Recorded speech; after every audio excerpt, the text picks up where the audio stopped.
One of the turning points in my life, one of the eureka moments, was when I found that the whole quality of your life is determined by how you feel about yourself on the inside. It's the emotional quality of your life that determines how happy you are, and psychologists call this your level of self-esteem or self-value. And the more you like yourself, the higher is your self-esteem. And I was astonished at that. And not only that, it's the more you like yourself as a parent, the more you like yourself as a salesperson, the more you like yourself in your job, the more you like yourself in your relationships. Because the more you like yourself, the more you like other people. And what psychologists have also found, which astonished me, and it still astonishes me, I just came back from Europe, and I was talking to people about this, and they've been using my ideas in their languages, Polish, Romanian, Czech, German, for years and years and years, and they still say it the same words. I like myself. 95% of your emotions are determined by how you talk to yourself. So when you say, I like myself, I like myself, I like myself, your self-esteem goes up, your ability to do your job goes up, your relationships improve, and you kind of smile inside. So the advice that I give is when you get up in the morning, first thing you say is, I like myself, I like myself, I like myself. Before every meeting or event of importance, you say, well, I like myself, I like myself, I like myself. And if you have a disappointment of some kind, just say, cancel it out by saying, I like myself. And the more you repeat this affirmation, the more it becomes true for you, and it affects your whole personality and the whole quality of your life. Affirmations are the words you say to yourself, others say to you, that you think about, act upon, and then it acts upon you, whether they are good or whether they're bad. One of the stories we have in Chicken Soup for the Soul that is so wonderful is the doctor said I'd never walk again. My mother said I would. I believed and affirmed with my mother. Wilma Rudolph, winner of more gold medals for running than any other woman in the world. Affirmations can take you up. Affirmations can take you down. The Bible says your words have the power to curse, put you down, or bless, bring you up. I'm asking you to be a blessing, to give away the blessing, to encourage yourself with affirmation, positive affirmation, simple ones that I wake up every day with is I am healthy. Why not tell yourself you're healthy? And see that every cell in your body's got a little smiling face in it. Your whole spirit's got a smiling face in it. I am healthy. I am happy. If you don't tell yourself you're going to be happy, the world's going to go out of its way to tell you you're not healthy or not happy. If you watch commercials, it's going to sell you on getting sick and not being, it says, is this going wrong in your life? And it'll tell you to need preparation aids for your hemorrhoids or something. Don't get programmed wrong. You want to be healthy, you want to be happy, you want to be rich, you want to be abundant, you want to be prosperous, you want to be successful, you want to be fulfilled, you want to create a legacy that's worthy of you, you want to have absolute abundance at every level. Let me just take you through some of the abundance I've got. I've affirmed that I am abundant. It's your spiritual right. John 10:10 said, I've come that you might have life and have it more abundantly. The oldest spiritual literature, the Upanishads, the first line, out of abundance. He or she took abundance, and still abundance remains. There's fundamental abundance in the world, but most of us have been affirmed to take a vow of poverty because some religions even teach you're supposed to take a vow of poverty. There's no poverty in the world. There's only poverty in consciousness. When you eradicate the poverty out of consciousness, you eradicate the poverty. I'm here to end poverty. And we're doing even the anti-poverty dance where we say you got to give 10, save 10, and invest 10, Ocho Rico, and we think it's going to be more famous than the Macarena. What am I saying to you? Affirmations slam dunk work. If you add music to affirmations, yeah, they work better. If you add affirmation to visualization in your mind's eye before you wake up in the morning, before you go to sleep at night, works even better. It's up to you. Affirm yourself in a positive and correct way and go out and do new wonders. Well, the simple part that most people don't understand is that every thought we think and every word we speak is creating our future. It's as though our thoughts go out into the universe and are accepted and brought back to us as experience. Now that is a very simple thing, but most people don't get it. They don't understand it. They've never heard it before and they think it's ridiculous. But if you can really accept the fact that every time you think a thought and every time you speak a word, You are literally painting your future, making your dinner, whatever you want to call it. You are creating. And you're creating your own life. And this is simple, but it's not easy to accept. But once you accept it, then you can start deliberately creating what you want in your life.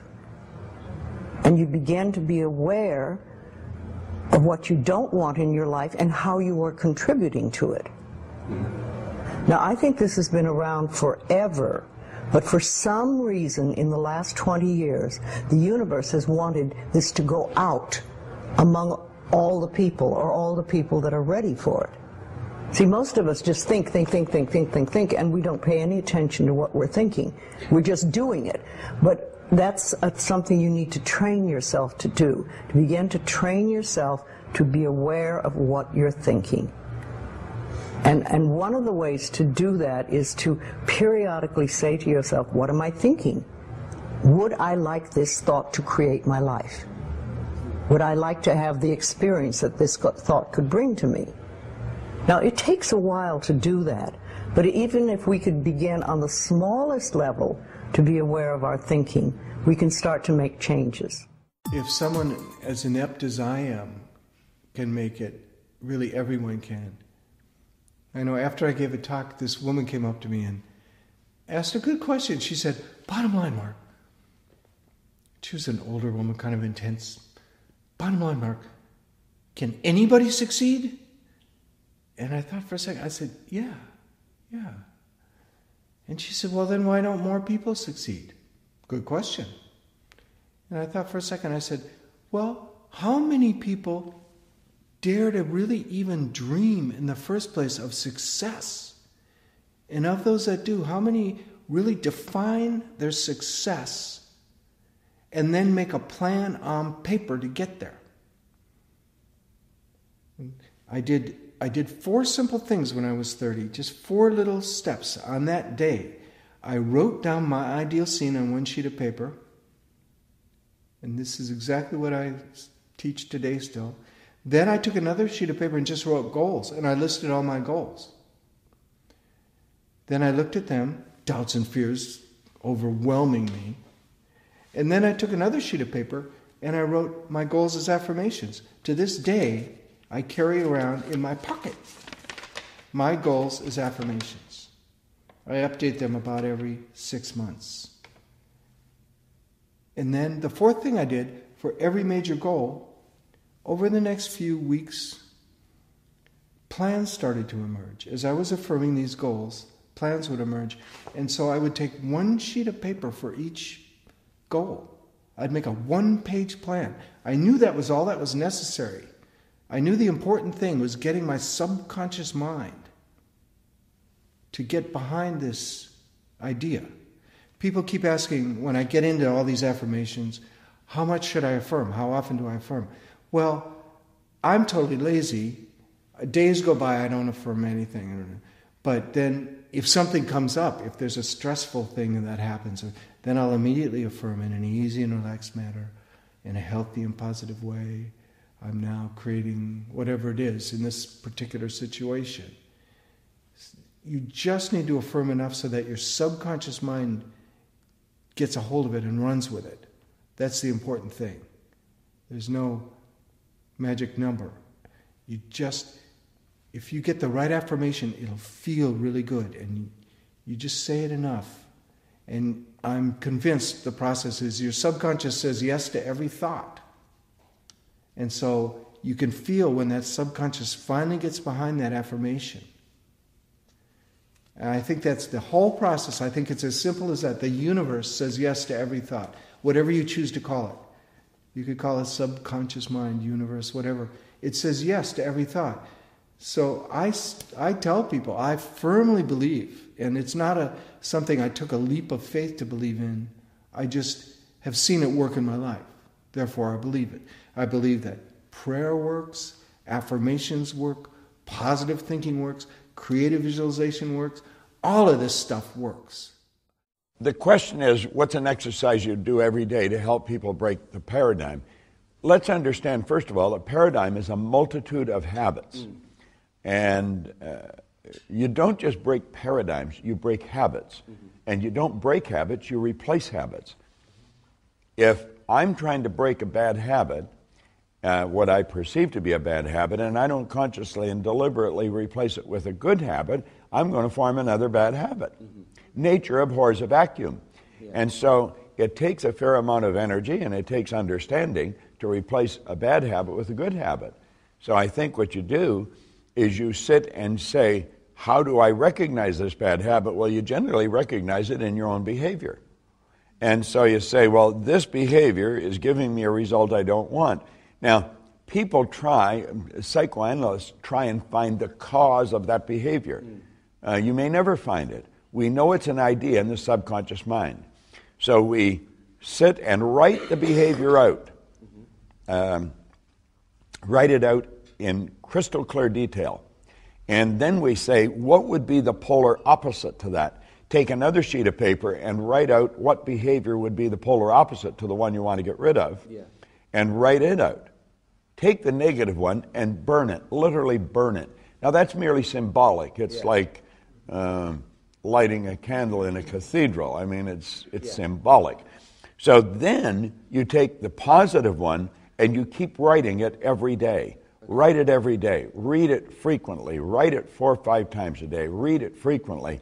And you will eventually lodge that idea, or as James Allen put it, you will deposit it in the treasury of your subconscious mind. And once it begins to take root, it takes the power away from the negative habit. The negative habit actually dies from a lack of nourishment, and the positive one takes over.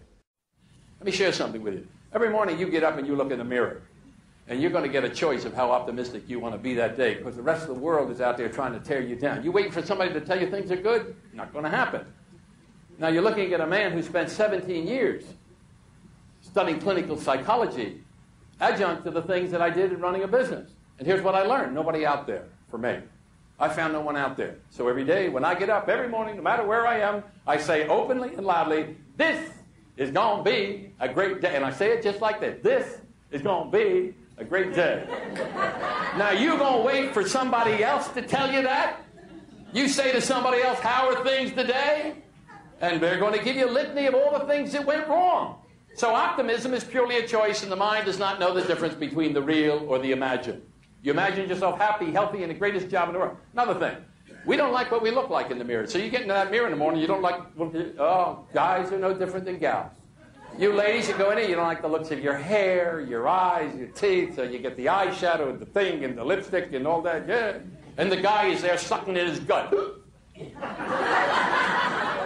Now we look at ourselves in the mirror and what we would like, what the hell, I'd like to have nice black hair like this guy. Look, that's a great looking head of hair. I hope it's all yours, but I'd like to have a great looking head of hair. You know why? Because when I was a young guy, that was the color of my, that's what the hell you got to look forward to. But I had that great looking hair. I had super hair, and now I look in the mirror and what do I see? I see a craggy face. I fought 53 amateur and 2 professional fights. I got a nose that looks like it wanders all over the place, even with plastic surgery. I always have to put it back in place. Now, when I look in that mirror in the morning, what am I going to do? Are you tall enough? Are you thin enough? Are you short enough? Are you white enough? Are you black enough? Does your hair look great enough? Nobody's going to tell you that. You got to tell yourself. So I invented a way to make myself optimistic every day. I look in that mirror every day, 22 times every morning. I say, I am a unique and precious being created by God for very special purposes. I am ever doing the best I can. I am ever growing in love and awareness. This day is mine, and no one can take it away from me. Now, you listen. You listen to yourself. You are the best mentor of yourself when it comes to optimism. Hey, and listen, I take one look. I have to be realistic, too. I take a look at that nose that wanders a little bit, and some days, if it's cold or whatnot, I've just been fooling around with it. It doesn't stay straight for a while. And I look at that craggy face, you know? And the last thing I say when I look in that mirror is, you are lovely. Now, this is good. Now, why do I do that? Because when I go out to see you, I want to see the beauty in you. Who is you, everybody I meet? And that's where you sell today. You see the beauty in everybody you meet. You know, the sucker that you walk in, you walk in, you're all head up, it's been a great day, huh? Until you meet one of them. And the one of them is the person, and we talked about this only briefly today, that'll pull you down, to tear you down. What'll they say to you? Well, I don't like your company because the phones don't work. We don't have nothing to do with that. We got rid of it. It ain't us. And the other company has the book. You know, the other company's got the book. It looks like yours and it's less money. Oh, yeah, but they're Nazis. You know, they're bad people. They're crooks now trying to get rid of CERT. And then the third thing is they tell you that I don't like salespeople. And I told you today, so I don't either. My wife married one, and it's a very bad move. Why is affirmation so important? Think about it. The moment you wake up in the morning, right? Even when I'm not out of bed, my mind is starting to work. Oh, I have to pick up the clothes from the cleaners. I got to go to the PTA meeting. Oh, I didn't get gas last night. Why didn't I get gas? My car needs gas. I don't have time to get gas. All of those negativity. And then you start telling yourself, Paulette, you're lazy. Why didn't you do that? So you start saying things that are not necessarily good for yourself. And in the morning, your brain is at the freshest time.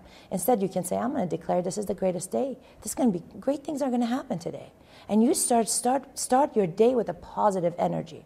There's a story about this little engine that thought he could. And he kept on telling himself, I think I can. I think I can. You know, my daughter, Grace, is amazing. When she sits in the car, she turns around and says, Mom, I can't put up the seatbelt. I said, Gracie, the little engine thought he could. And she says, Mommy, I think I can. I think I can. I think I can. And she buckles herself up, and she's so proud of herself. So when you tell yourself, I think I can, promotion, I think I can, losing weight, I think I can, somehow your subconscious mind says, you can. There's nothing that's blocking you. Another thing that I use is do it now, do it now. I got to do it now. So if you say it enough times in the morning, wake up, say it 50 times, whatever you're doing, that procrastination will be out of your daily performance. Because then your subconscious says, you usually do it now. It doesn't know it's an affirmation you fed your mind. So for me, it's been very important. I say things like, I deserve the best and only the best is coming to me now. Because think about media, think about newspaper, think about the moment you're driving. So many negativity and so many statics are coming our way. And then we start thinking, life is tough. Wow, I don't know. Can I get to that destination? Can I do this? And you start beating yourself up, whereas we're created for greatness. There's no flaw within us when we were perfectly and wonderfully made. And we can go wherever we want to go. It's just that in our head, we need to get that clutter and fill it up with daily affirmations. You know, that reminds me of a parable that Jesus taught. And he said if you could understand this one parable, you could understand every parable in the Bible. He said it's the story of the sower sowing good seed, which are words, ideas, imaginations, into soil. He says the ideas aren't wrong. See, the seed is perfect. The ideas, he says, but it's the heart. He says the condition of a person's heart. And he gives 4 different conditions of the soil, of the person's heart. One is hard, it can't receive it, can't see it. Ideas are stats before they can produce. And I sense that a lot of people live this way. You're absolutely right. Now let's go back to why people and how people think. Remember, it's 3 dimensions, words, pictures, and feeling. It's what you tell yourself and how you tell yourself are the seeds you're planting. When you tell yourself misinformation, you grow up wondering why the world is all screwed up. When you tell yourself you're not worthwhile, you wonder why people don't respect you, why you can't get anything done, people don't listen to you. Poor me, and I feel the way I feel. Nothing seems to happen. See, so it's the quality and the quantity of conversation you carry on with your own self that is the most important thing. And there are 4 levels to that conversation. The lowest level of conversation is called negative resignation. It is tremendously inefficacious. It's like, you'll hear it like, I can't, no way, it's impossible. See, negative resignation, nothing will change. All you're doing is lowering your own image of yourself and nothing happens. And you affect your reality. See, if there's no way, your subconscious can't let you see the way. Okay. The second is where you recognize you have a problem, but subconsciously you have no intention of changing it. I should lose weight. I could lose weight. I wish I could lose weight. I ought to lose weight. I'm just not gonna. I wish I could save money. I can't save money. I should save money. I have to save money. If only I could save money. See, I should change the way I treat people. I could change the way. See, you recognize you have a problem, but there is no intention at all of changing. That's the second level. Listen to the people around you. Look at your country. Listen to the way. What's the level of self-talk? Nothing we can do about it. No way. That's a resignation. Or people should. We should. I should. We ought to. Come on. The third level is a vow. It's like getting married. Remember, vows are pretty powerful. But you can make, if you're a smoker, you say to yourself, no more, I quit. Okay, that may stop you, really. No more, I'm through with that. It's over, I'm done, it's over. And you really mean it. It's like, that strong vow. You can change yourself. But because you're teleological, because you seek images and you think in pictures, and you got pictures in your mind of the way your life is and who you are. When you say, I quit, what's your problem? It's not how you see yourself. No replacement picture. Yeah. No replacement picture. So the fourth level is all about replacement pictures. The fourth level is to tell yourself what things will look like in the future as though they are. So you tell yourself, the next time I, the next time I, the next time I, the next time I. And that's true of the sacrament of penance. In the sacrament of penance, it's ask forgiveness of God, ask forgiveness perhaps of the people you've offended, and go and sin no more. Do it right the next time. Do it right the next time. So, but this is the way you coach people. See, some coaches coach backwards. They video or film their games or their contests, and they set their players down. They show them everything they did wrong, over and over until they get it down right. And they wonder why they keep repeating what they're repeating. Didn't you listen to me? Yes. Why I don't know. So the more I make myself feel guilty, the more I reiterate my failures, the more my likely of perpetuating it increases. So it's all about replacement pictures. If you're going to coach forward, you're going to live forward, you direct forward. So great coaches, they don't talk about what you did wrong. What they do is they correct forward. Correct. What to correct by? Give you a picture of what I do want. How do I want it? How do we choose to do it? See, and that's the way you're going to keep yourself forward. And that's the way you want to live your life. There it is again. It's you and I that have the power to change the way we create pictures, the way we create our future. We do it by what we say, by what we visualize, and by what we believe passionately. I hope you're catching this, and I hope you're making some decisions that'll change the way that you live. From the moment you were born, every single message you got, everything that was said to you, everything you heard, everything you saw, everything you did, everything you thought about, every message you got was typed into your personal computer keyboard. That would be our five senses.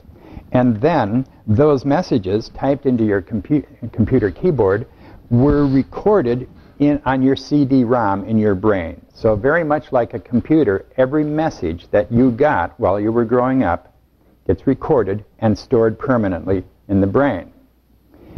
The reason that's important to know is that part of the brain that recorded all of those messages you got, that part of the brain didn't know the difference between, and doesn't know the difference between something that is true or false or right or wrong or positive or negative. Its job is simply to record all of those messages that we got from other people, and then we began to repeat those exact same kinds of messages to ourselves, and that's called self-talk. There's something called the law of repetition, and the law of repetition is the secret to the secret of self-talk, and here's how it works. Every time you get a message and it's recorded again, it gets stronger. And then you get the message again, and it gets stronger still. So that those minor pathways in our brain that are being created by us getting different messages from the people around us, when those messages get repeated by someone else, and then to ourselves with our own self-talk, those pathways become roadways, and then the roadways become highways, and some of those highways become interstate highways, and those are the major programs that govern our lives. So whatever programs you have right now, that's who you are. That's who you've become. It's not that you were born that way. You were born with unlimited potential, but we become the programs that we get most. We all got programmed. I got programs I remember one that I'll never forget that affected my entire life.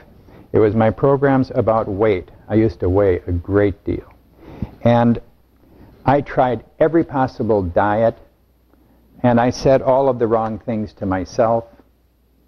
And I thought this weight problem would never go away. I would try another diet. I actually got really good at dieting, but then the weight would always come back, and of course it would always bring its friends, and so I would fail at another diet.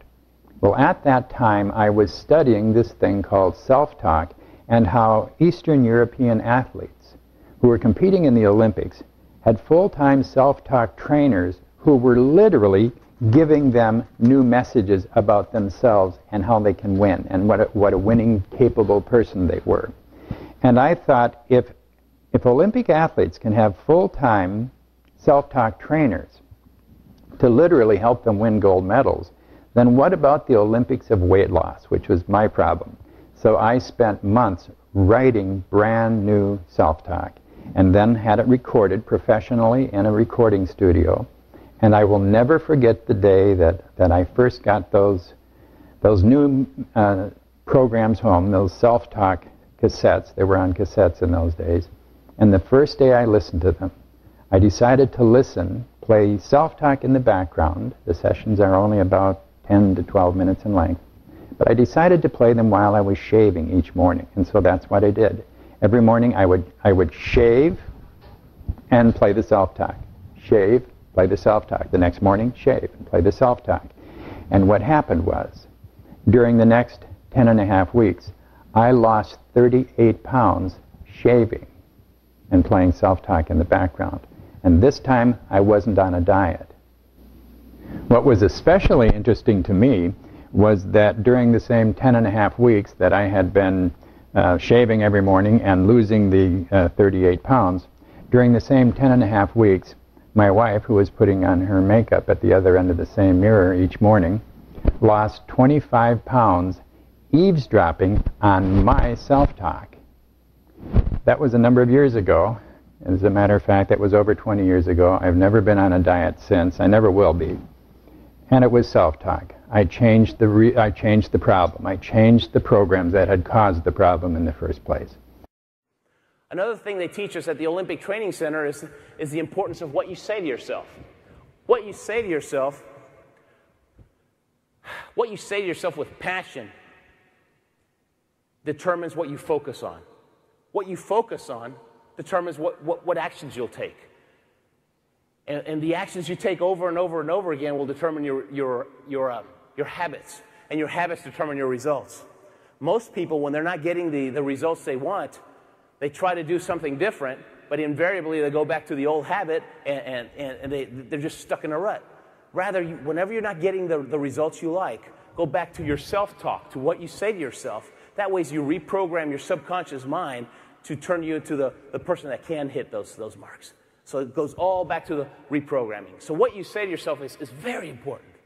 And so a few years ago, gosh, many years ago, I made a list of some affirmations, and I would read them to myself before every race, actually before every practice. And I started getting better results.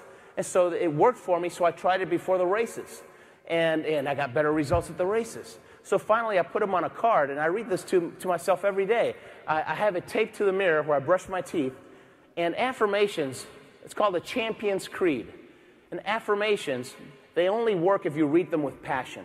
And passion sounds like you're mad. If you sound like you're mad, then that's passion, right? If you read them with no passion, they don't work.